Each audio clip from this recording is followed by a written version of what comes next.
Mzigo unaanza. Kuna hawa wanawake wawili wanatupiana maneno mbele ya mwanaume mmoja. Chanzo chake ni nini? Mtazamaji, hii ni Sabo Global. Twende pamoja kuanzia mwanzo wa recap hii mpaka mwisho. Mimi ni Bonzo, karibu sana. Huyu bidada kuitwa Elma anaonekana akiwa na hasira sana. Mara baada ya kuongea na rafiki yake, ghafla mhudumu anamletea vinywaji pale. Elma anasema sijaagiza kinywaji. Gentleman mmoja anainuka na kusema nimeagiza mimi. Samahani, naweza kukaa hapa tukaongea? Mrembo kama wewe utakiwa kuwa na hasira. Sikumbuki kama nimeanzisha mazungumzo na wewe kaka. Naitwa Anderson. Vipi, unaitwa nani? Dada akamsonya jamaa akaondoka akiwa na hasira kweli. Jamaa akabaki anashangaa tu. Kufika nyumbani mara shoga yake Olivia anafika. Baby, naomba nisamee sana rafiki yangu kipenzi. Nikusamee vipi? Ina maana wewe kujali hata urafiki wetu. Alikuwa ni mtu special sana. Ilibidi niende kwa ajili yake. Special sana. Ina maana wewe ni mwanaume. Ni mwanaume. Tafadhali naomba usinifikirie vibaya. Kwa hiyo umeona haya mambo ni mazuri uliyofanya. Usijali. Hata mimi nitakufurahisha. Hapana mrembo wangu, usinifanyie hivyo. Nisikufanyie hivyo nini? Yaani wewe umeona hicho kitu ni special kuliko mimi. Nitakufurahisha, usijali. Siku iliyofuata huyu jamaa kuitwa Samuel akawa amefika nyumbani kwa Olivia na Elma wanapokaa. Mara Elma akaingia. Kufika anashangaa. Kwa hiyo huyo ndo mwanaume aliyekufanya uache kuja siku ile ya miadi yetu? Samani. Wewe sijaongea na wewe, naongea na rafiki yangu. Kwa hiyo ndio umeamua kufanya hivi vitu? Sawa. Haina shida, usinifikirie hivyo rafiki yangu tafadhali. Hamna, na mimi nitakuonyesha tu. Akawa ameondoka pale akawaacha. Mbona rafiki yako ana hasira sana? Mimi mwenyewe sielewi inakuwaje. Basi ngoja niondoke. Ila mbona kama mnaonekana mnajuana? Mimi sijuani naye kivyo vyote vile. Wazungu wanasema golden chance never comes twice. Ila kwa upande wa jamaa yetu huyu wa kuitwa Anderson, anaonekana kwake anazali la mentali. Maana baada ya kukutana na Elma siku ya kwanza, alipata tena nafasi ya kukutana naye tena. Na awamu hii akawa amemtoa out kwa ajili ya chakula. Kufika kule jamaa akaanza saa kupamba maneno yake. Unajua wewe ni mwanamke special sana. Nimetokea kuvutiwa sana na wewe. Ila nyie wanaume bana, mnakuaga na maneno yenu mengi mkiwa mnatafuta vitu. Hapana. Unajua wewe ni mwanamke wa kipekee. Mimi nataka wewe uwe wa kipekee sana katika maisha yangu. Elma aliporudi nyumbani akawa amerudi na mazagazaga ya kutosha. Shoga yake kuona hivyo, "Wow, rafiki yangu, hebu achana na mimi." Rafiki yako nani? Jamani, bado una hasira na mimi? Wewe unafikiri ulivyonikalisha ile siku nilifurahia sana? Tafadhali baby, usinifanyie hivyo. Mimi nakuomba msamaha. Niache. Unasema nini? Ngoja kwanza nikae. Mrembo wangu, na hayo mazawadi umetoa wapi? Shika, hii ni kwa ajili yako. Asante sana. Hivi vitu ni vya gharama sana. Imekuwaje? Nilitolewa out. Ulitolewa out na nani? Siku ile ulioniacha pale, kuna mwanaume nilikutana naye. Siku iliyofuata Olivia akawa anaongea na Elma. Elma anaulizwa na Olivia, "Baby, mbona unajilemba hivi? Unaenda wapi?" Yule jamaa amesema anakuja kunitoa. Anakuja kukutoa? Naona umeshamkubali. Atakuwa ni yeye anagonga hapo. Nenda kamfungulie. Kufika Olivia mlangoni anasema, "Wow. Unaonekana sio mbaya. Unamaanisha nini?" Hapana, mimi ni rafiki yake na Elma, naitwa Olivia. Wewe ndio Anderson? Mimi ndio Anderson. Asante sana. Rafiki yangu hawajakosea kweli. Elma alipofika Olivia akawa anamwambia, "Baby, nenda katika matembezi yako lakini usisahau kuniletea zawadi." Sawa, haina shida. Elma aliporudi akaonekana na hasira kweli. Olivia akawa anamuuliza, "Baby, nini shida?" "Shida ni wewe, Hivi wewe unaongeaje maneno kama yale?" "Maneno gani lakini kipenzi? Yaani wewe unaanza kumuita mtu shemeji hata bado sijamkubali." Hilo ndio jambo la kukasirika. Umenikwaza kweli. Mtu hata bado sijamkubalia. Jamani, usiachukulie sana hayo moyoni. Wewe umefanya mambo ya ajabu sana. Umenifanya nionekane kituko ujue. Yaani umenifanyia mambo ya ajabu, sijapenda kweli rafiki yangu.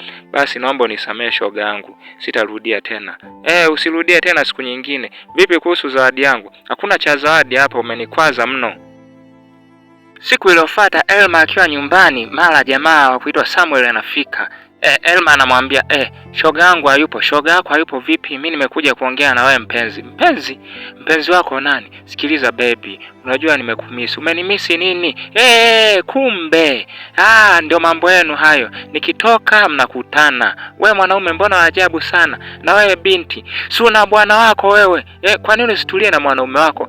Hebu naomba usiniingize kwenye ugomvi wenu wa kipuuzi. Achaneni kabisa na mimi, malizaneni wenyewe hapa. Mimi naondoka. Unaondoka unaenda wapi? Wewe mwanamke hujatulia wewe. Anderson akawa amemtoa tena Elma out. Jamaa akaendelea kupigilia mistari yake, anamwambia sikiliza mrembo, unajua mimi nimekuelewa sana na unazidi kuniweka. Nahitaji tujenge familia mimi na wewe. Tafadhali, mimi najua wewe una mambo mengi. Wewe una wanawake wengi, mimi sina wanawake wengi. Na mwanamke ni wewe tu, nahitaji nijenge maisha na wewe. Kwani hujawahi kuwa na mwanamke? Nilikuwa naye ila tuliachana. Na hisi sababu ya kuachana, nilikuwa sijakutana na wewe. Umeona sasa mambo yako umeanza kunipamba hapa. Sio kwamba anakupamba, nakwambia ukweli. Jamaa alishindilia mistari pale, mwisho mwanamke akamwambia ngoja nitafikiria, nipe muda nifikirie hili swala. Samuel akarudi tena nyumbani kwa Elma bila kugonga mlango. Elma anamwambia, hivi ndio unavyoingia nyumbani kwa watu bila kugonga mlango?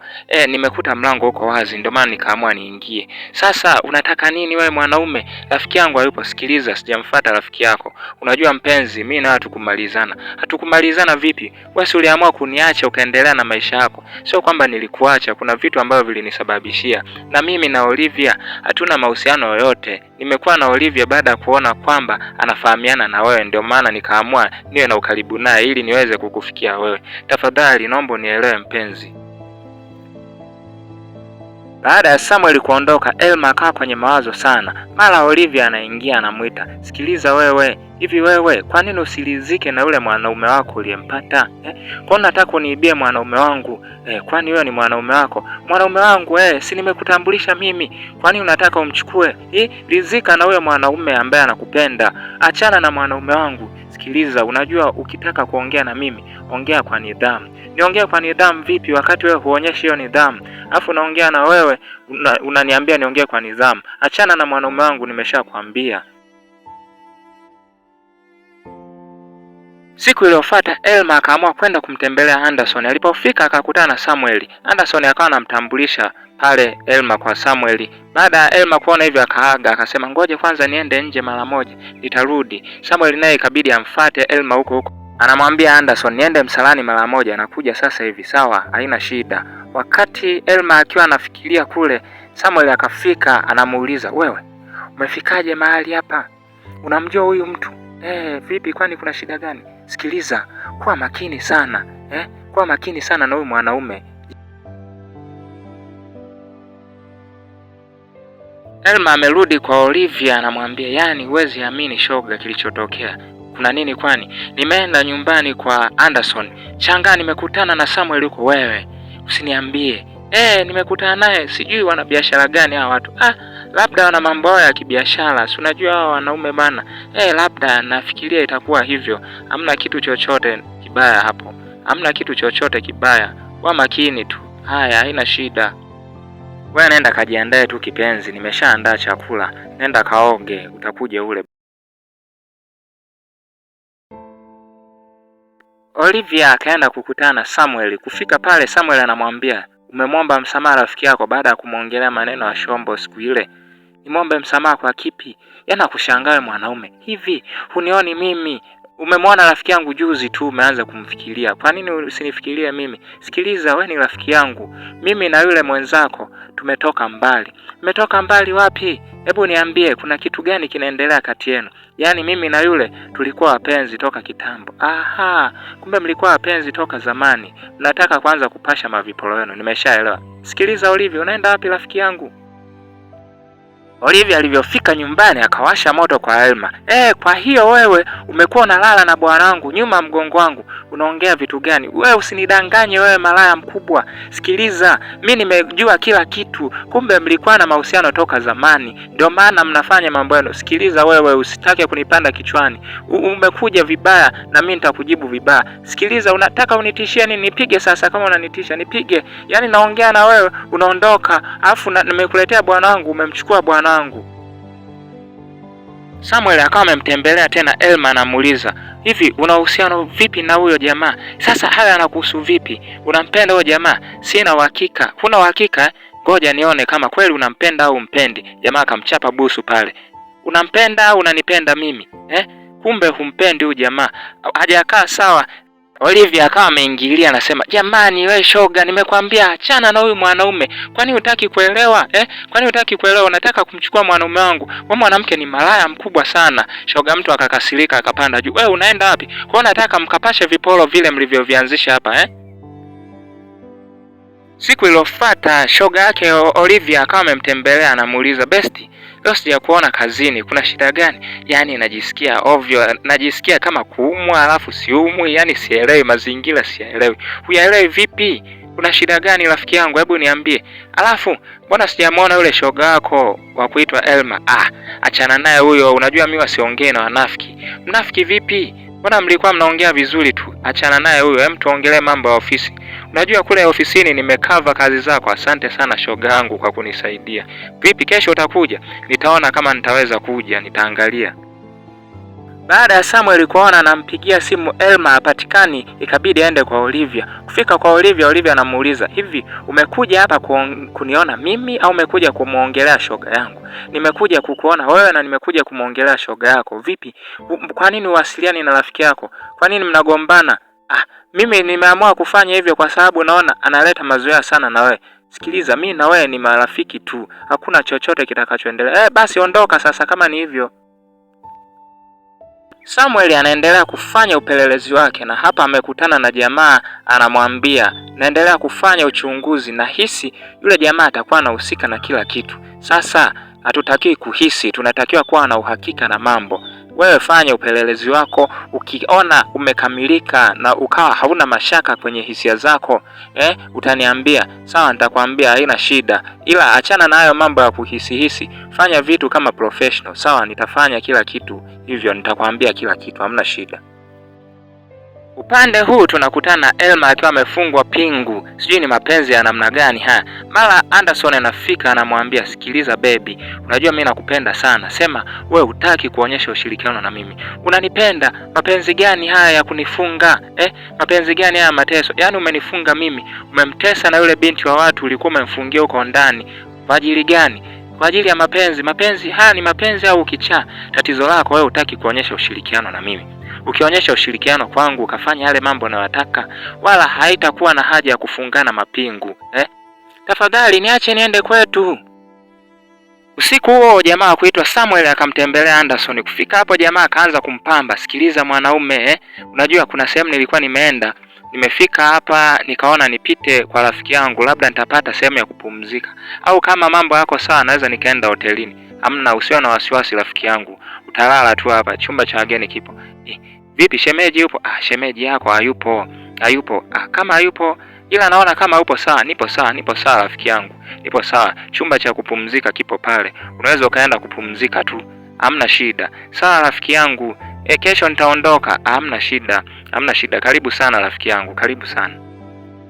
Anderson alipokuwa chumbani akahisi kuna vitu havipo sawa. Akatoka akiwa amejipanga. Kufika akaingia moja kwa moja chumbani kwa Samuel. Anamwambia, "Wewe umekuja kwa kazi gani hapa? Umekuja kunipeleleza?" "Rafiki yangu tafadhali rafiki yangu, kisu hicho. Kisu kitu gani? Umefuata nini hapa?" Jamaa akataka kumrushia kisu pale, mwanaume akakwepa, zikaanza beto pale, wakapigana wakapambana pale. Jamaa akamzidi, alivyomzidi akamzimisha, akakimbia moja kwa moja kuelekea katika chumba ambacho Elma alikuwa amefungwa. Alivyofika mle katika kile chumba, Elma anamwambia, "Tafadhali nisaidie. Alafu kuna mwanamke mwingine amefungiwa huko ndani. Naye nenda ukamsaidie." "Sawa, nitakusaidia wewe na nitamsaidia huyo mwanamke. Hamna shida yoyote. Uko sawa." Asante sana. Asante kwa kuja kunisaidia Samuel. Nilikuwa sikuamini ila sasa nimeamini kuwa huyu mtu sio mtu mzuri." Baada ya hapo gari ya wagonjwa ikawa imeletwa, akatolewa yule mwanamke ambaye alikuwa amefanywa vitendo vya kikatili huko ndani. Wakati huo Samuel akawa anamwambia na Elma, "Nawe nenda hospitali, unatakiwa ukafanywe check up, waone labda kuna tatizo lolote." "Sawa." Elma akawa ameingia kwenye gari tayari kwa kuondoka. Jamaa akasema, "Ngoja nirudi nikashughulike na huyu kichaa huko ndani, atanitambua tu kwa mambo aliyofanya." Alipofika ndani, mara Elma naye kafika, akawa anamuuliza, umefuata nini hapa? Ulitakiwa ende hospitali. Hapana, nataka nione huyu mwehu akilipia kila baya ulilofanya. Wewe mwehu utalipia kwa kila baya ulilofanya, kila ulilomsababishia binamu yangu na ulilomsababishia Elma. Ina maana yule mwanamke ni binamu yako. Ulikuwa utambui? Unafikiri kwa nini nilitengeneza urafiki na wewe? Nilitengeneza urafiki na wewe ili nikukamate, maana nilisikia habari zako. Mwisho alivyopotea alionekana akiwa na wewe. Puzi mkubwa, utalipa. Lazima ulipe kwa hayo uliyoyafanya. Na huo ndio unakuwa mwisho wa recap yetu ya leo. Mtazamaji, umeionaje recap hii? Kama umeelewa, naomba ulike ili iweze kuwa recommended zaidi.